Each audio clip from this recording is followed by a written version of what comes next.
Hello friends, नमस्ते। कैसे हो आप लोग? तो फ्रेंड्स, हम आज इग्नोबीडी का क्लास करेंगे और आज जो हमारा विषय है BES 125 यानी कि अंडरस्टैंडिंग डिसिप्लिन एंड सब्जेक्ट्स। इस विषय पर हमारा क्लास चलने वाला है। क्लास नंबर 1 ख़त्म हो गया है, अभी क्लास नंबर 2 है। और आज जो हमारा सॉफ्ट टॉपिक रहेगा वो है पेज नंबर 8, यानी कि इसमें आ जा रही है नोइंग नॉलेज एंड इन्फॉर्मेशन। ठीक है, यानी कि नॉलेज क्या होता है, डाटा क्या होता है, इन्फॉर्मेशन क्या होता है, ये सब हम इस टॉपिक के ऊपर जानेंगे, यानी कि इस वीडियो में।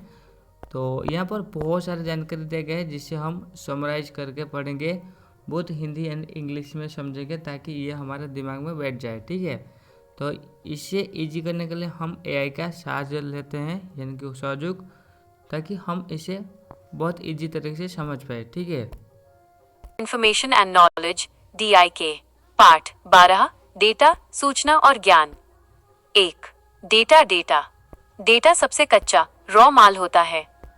तो फ्रेंड्स, जैसे कि आपने देख लिया है, यहाँ पर हम सीखने वाले हैं डेटा, इन्फॉर्मेशन एंड नॉलेज क्या होता है। ठीक है, डेटा का जो रॉ फैक्ट है वो क्या होता है, एक कच्चा यानी कि रॉ माल होता है। जैसे कि यानी कि की फैक्ट जो होता है वो डाटा होता है।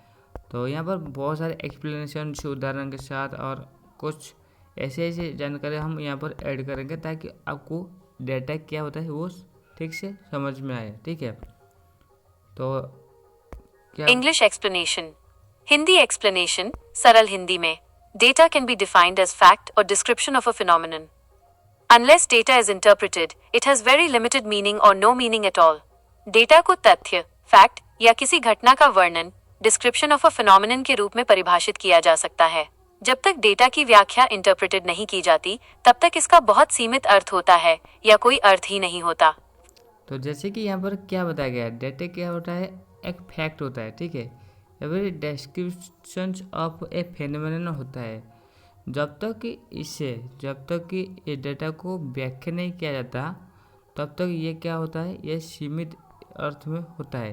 ठीक है, इसका कोई और अर्थ भी नहीं हो सकता। जैसे कि 100 इसका भी अर्थ है, या फिर इसका भी कोई भी अर्थ नहीं होता है, या फिर डाटा ऐसे कुछ सिंबलाइज हो सकता है जिसका भी कोई अर्थ भी नहीं हो सकता है।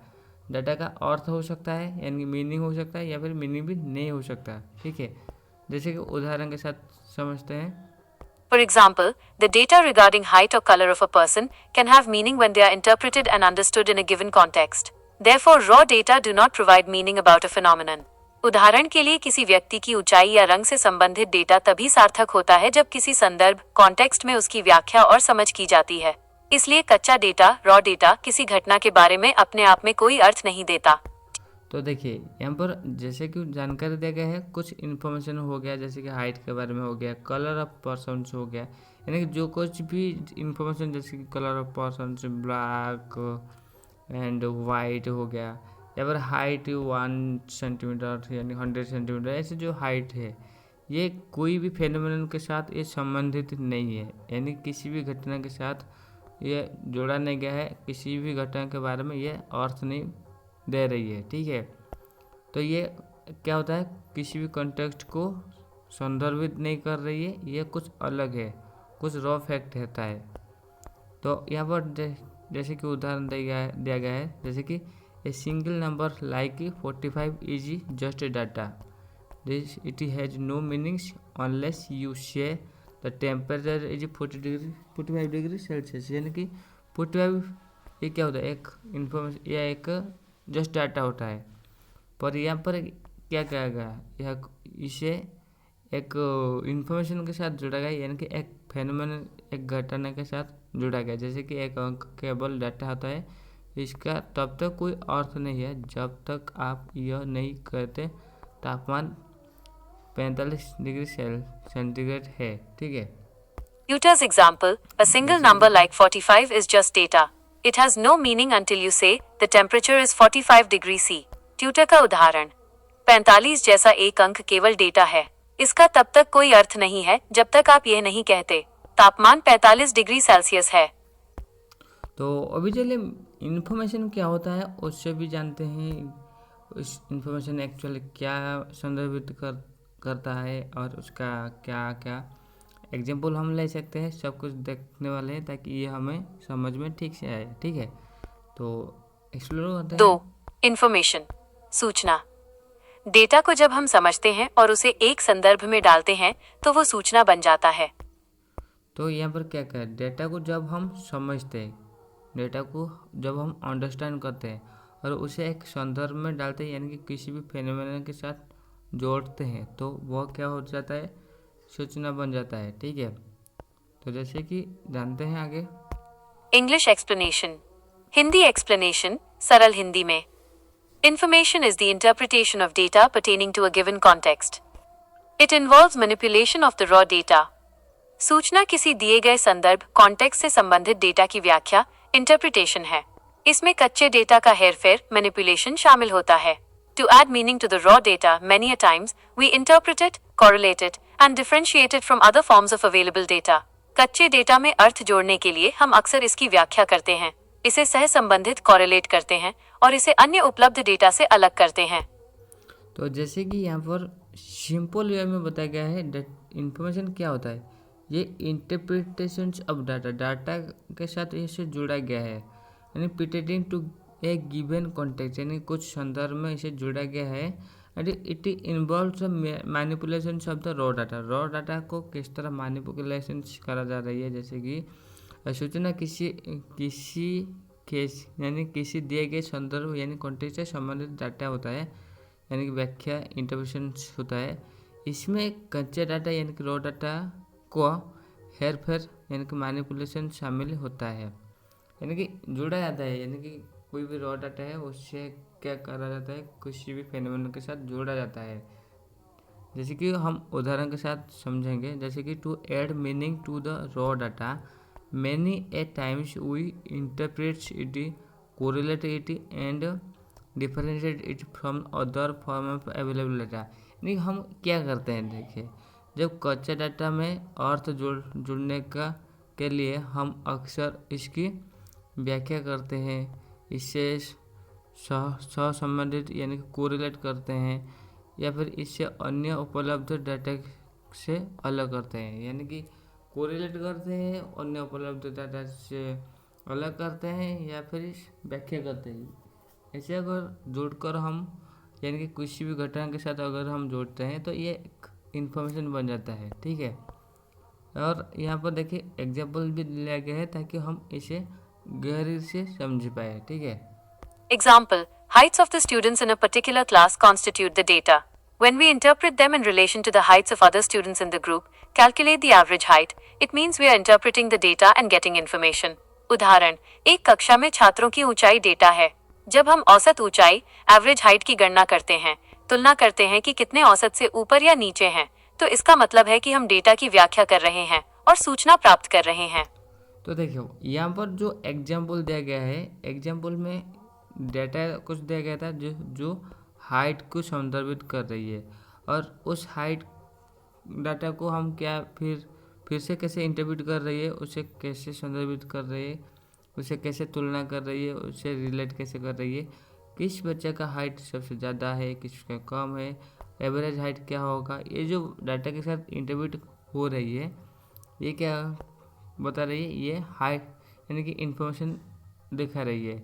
जैसे कि एक कक्षा में छात्रों की ऊंचाई डाटा था। ठीक है, जब हम औसत ऊंचाई यानी कि एवरेज हाइट की गणना करते हैं, तुलना करते हैं कि किसने औसत से ऊपर या नीचे है, तो इसका मतलब है कि हम डाटा की व्याख्या कर रहे हैं और सूचना प्राप्त कर रहे हैं। ठीक है, और जैसे कि डाटा यूज्ड, तो क्या बता Data is used and organized to create information for certain purpose and use.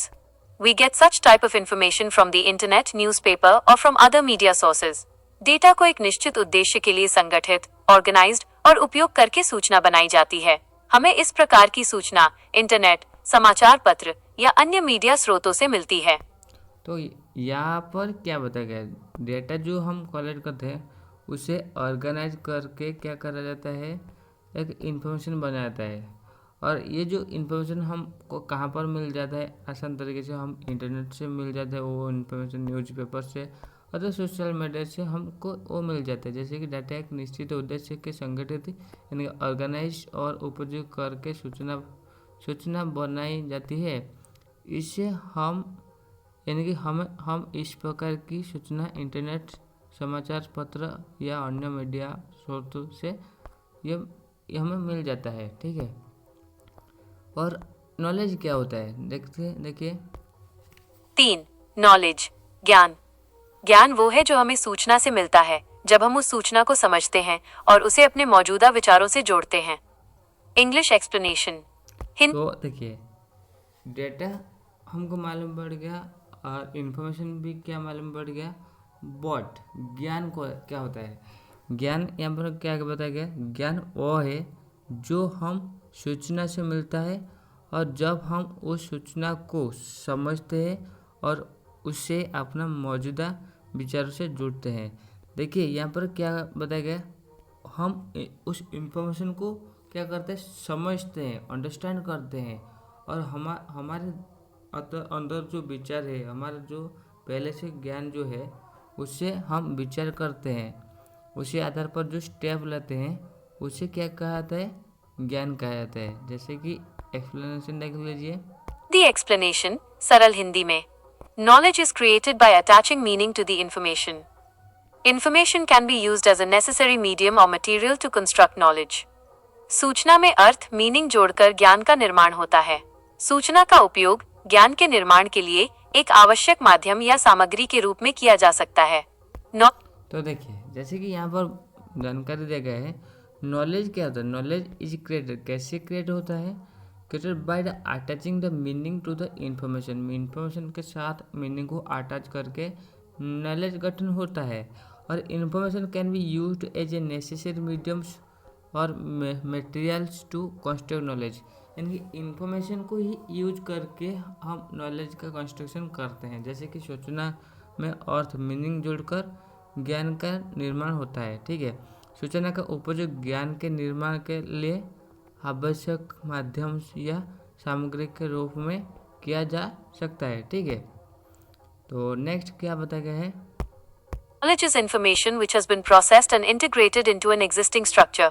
ज्ञान वह सूचना है जिसे संसाधित प्रोसेस्ड किया गया है और एक मौजूदा संरचना एग्जिस्टिंग स्ट्रक्चर में एकीकृत इंटीग्रेटेड किया गया है। तो जैसे कि यहाँ पर बताया गया है, नॉलेज क्या होता है, वो एक इस तरह का प्रोसेस होता है, यानी कि नॉलेज इस तरह का इंफॉर्मेशन होता है जिसमें क्या होता है कि ये प्रोसीड होता है, यानी प्रोसेस में चलता है और इंटीग्रेटेड होता है, यानी कि एकत्रित होता है और एग्जिस्टिंग स्ट्रक्चर से ये मिल जाता है, मिलकर नया कुछ बनाता है। जैसे कि ज्ञान वह सूचना है जिसे संदर्भ यानी कि संसाधित यानी प्रोसीडेड किया गया है और एक मौजूदा संरचना एग्जिस्टिंग स्ट्रक्चर जो है उसमें एकीकृत इंटीग्रेटेड किया गया है, उसमें एकीकृत इंटीग्रेट होता है। ठीक है। और जैसे कि यहाँ पर हमारा साइंटिस्ट यानी कि यहाँ पर विशेषज्ञ हैं, उन्होंने आप इसके ऊपर क्या मत दिए, यानी कि डोबिन्स, इसे भी जान लेते हैं। Dubin, 1976, explains information is descriptive while knowledge is predictive. Dubin समझाते हैं कि सूचना वर्णनात्मक डिस्क्रिप्टिव होती है जबकि ज्ञान भविष्य बताने वाला प्रिडिक्टिव होता है। यानी ज्ञान हमें बताता है कि भविष्य में क्या हो सकता है। It can be. तो देखिए यहाँ पर डोबिन जो है वो एक पॉइंट दिया, एक स्टेटमेंट देगी, क्या है, इंफॉर्मेशन जो होता है वो डेस्क्रिप्टिव होता है। क्या होता है? डेस्क्रिप्टिव। ठीक है। बट नॉलेज जो होता है वो प्रेडिक्टिव होता है। जैसे कि डोबिन समझाते हुए बताया कि सूचना जो है वो वर्णनात्मक, वो डेस्क्रिप्टिव यानी वर्णनात्मक होता है, पर जबकि ज्ञान भविष्य बताने वाला प्रेडिक्टिव होता है, यानी कि ज्ञान हमें बताता है कि भविष्य में क्या हो सकता है। ठीक है। और क्या जानिए। Concluded that knowledge is created through a process of collection of information and attaching certain meaning to it for a particular purpose by human cognition. निष्कर्ष यह है कि मानव संज्ञान ह्यूमन कॉग्निशन द्वारा सूचना एकत्र करने और किसी विशेष उद्देश्य के लिए उसमें कुछ अर्थ जोड़ने की प्रक्रिया से ज्ञान का निर्माण होता है। तो जैसे कि यहाँ पर जानकारी दी गई है, नॉलेज क्या होता है, यानी कि it can be concluded knowledge is created through a process of collections of information, यानी कि इंफॉर्मेशन जो कलेक्शन करते हो वो जो प्रक्रिया उससे समझ में ये आता है। And attaching certain meanings to it, इसमें सर्टेन मीनिंग आप ऐड करते हो for particular purpose by human cognition, यानी कि ह्यूमन का कॉग्निशन का विकास करने के लिए आप जो पर्पज इसमें ऐड करते हो ये संदर्भित करता है, यानी कि ये डिफाइन करता है नॉलेज को। जैसे कि निष्कर्ष यह है कि मानव संज्ञान यानी कि ह्यूमन कॉग्निशंस द्वारा सूचना एकत्र करने और किसी विशेष उद्देश्य के लिए इसमें कुछ अर्थ जुड़ने की प्रक्रिया से ज्ञान का निर्माण होता है। इसमें कुछ अर्थ आप अगर जोड़ रहे हो तो इस तरह ज्ञान का निर्माण होता है, ठीक है। और क्या स्टेटमेंट दिया गया देखिए, Analyzing, synthesizing, and consolidating the data, linking it with personal experiences, connecting it with one's thinking, are the processes involved in construction of knowledge. Data का विश्लेषण, एनालाइजिंग, संश्लेषण, सिंथेसाइजिंग और समेकन कंसोलिडेटिंग करना, इसे व्यक्तिगत अनुभवों से जोड़ना, इसे सोच और संज्ञान से जोड़ना, ये सभी ज्ञान के निर्माण में शामिल प्रक्रियाएं हैं। तो देखिए जैसे कि नॉलेज क्या होता है यहाँ पर देखिए बताया कि ये एनालाइजिंग प्रोसेस है, synthesising and consolidating of data, ये प्रोसेस है जिसके द्वारा क्या होता है ये लिंकिंग करता है पर्सनल एक्सपीरियंस को एंड कनेक्ट करता है इसे वंस थिंकिंग को, are the process involve in the construction of knowledge. इसके माध्यम से क्या होता है ना, एक व्यक्ति का नॉलेज का कंस्ट्रक्शन होता है। जैसे कि डाटा का विश्लेषण, एनालाइजिंग, संश्लेषण यानी सिंथेसाइजिंग और समेकन यानी कि कंसोलिडेटिंग होता है करना, इसे व्यक्तिगत अनुभव से जोड़ना और इसे सोच और संज्ञान से जोड़ना, ये सभी ज्ञान के निर्माण में शामिल प्रक्रियाएं हैं, ठीक है ना। बेसिकली कहा गया एनालाइजिंग, सिंथेसाइजिंग, कंसोलिडेटिंग, इससे एकत्रित करना नॉलेज होता है, ठीक है। Information itself is not knowledge, but it becomes knowledge when meaning is attached to it. सूचना स्वयं ज्ञान नहीं है, लेकिन जब इसमें अर्थ जोड़ा जाता है तब यह ज्ञान बन जाती है।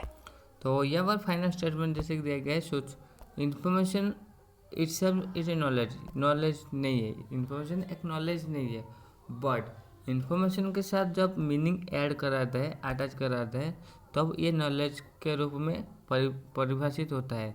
जैसे कि सोचना स्वयं ज्ञान नहीं है, लेकिन जब इसमें अर्थ जुड़ा जाता है, अर्थ जब इसमें जुड़ा आता है तब यह ज्ञान बन जाता है, तब ये क्या बन जाता है, ज्ञान बन जाता है, ठीक है। तो यहाँ पर एक सिंपल एग्जांपल में देखा गया है ताकि हम इसे बेसिकली यानी क्लियर चार्ट के तरह इसे समझ पाए। यानी DKY यानी कि data information and knowledge hierarchy, जिस तरह की पहले हमको डाटा मिलता है उसमें हम सोचना पाते हैं, उसके बाद हमको ज्ञान मिलता है, यानी कि ये पदानुक्रम देखिए। जैसे कि इसको समझने के लिए इस पदानुक्रम यानी कि हायरार्की को देखिए, इसे देखिए। जैसे कॉन्सेप्ट क्या होता है, अवधारण क्या होता है और उदाहरण क्या होता है, जानते हैं, देखिए। The DIK hierarchy, data right arrow, सूचना राइट एरो, ज्ञान पदानुक्रम। इसको समझने के लिए इस पदानुक्रम हायरार्की को देखें। कॉन्सेप्ट, अवधारणा। एग्जाम्पल, उदाहरण। डेटा, डेटा 45 और 85। इंफॉर्मेशन, सूचना। बाहर का तापमान 45 डिग्री सेल्सियस है और घर के अंदर 85 डिग्री फ़ारेनहाइट लगभग 29 डिग्री सेल्सियस है। डेटा को संदर्भ मिला। नॉलेज, ज्ञान। बाहर बहुत गर्मी है 45 डिग्री सेल्सियस और अंदर का तापमान सही है 29 डिग्री सेल्सियस, इसलिए मुझे खिड़कियां बंद रखनी चाहिए ताकि बाहर की गर्मी अंदर न आए। सूचना को उपयोग करने की समझ। तो जैसे कि यहाँ पर उदाहरण दिया गया था और डाटा का, इन्फॉर्मेशन का एंड नॉलेज का पूरा यहाँ पर लिंकिंग करा गया ताकि हमको ये जानकारी पूरा हमारे दिमाग में बैठ जाए।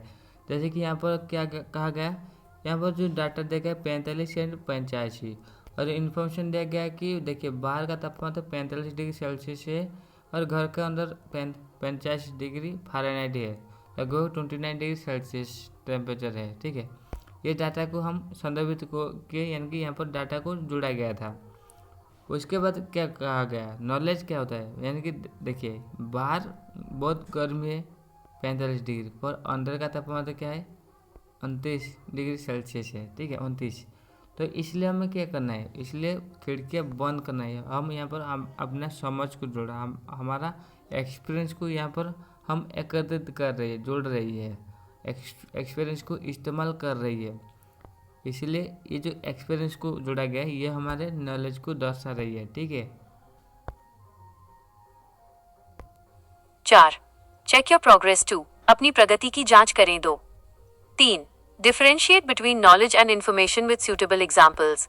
उपयुक्त उदाहरणों के साथ ज्ञान और सूचना में अंतर स्पष्ट करें. संकेत. सूचना क्या करती है? वर्णन.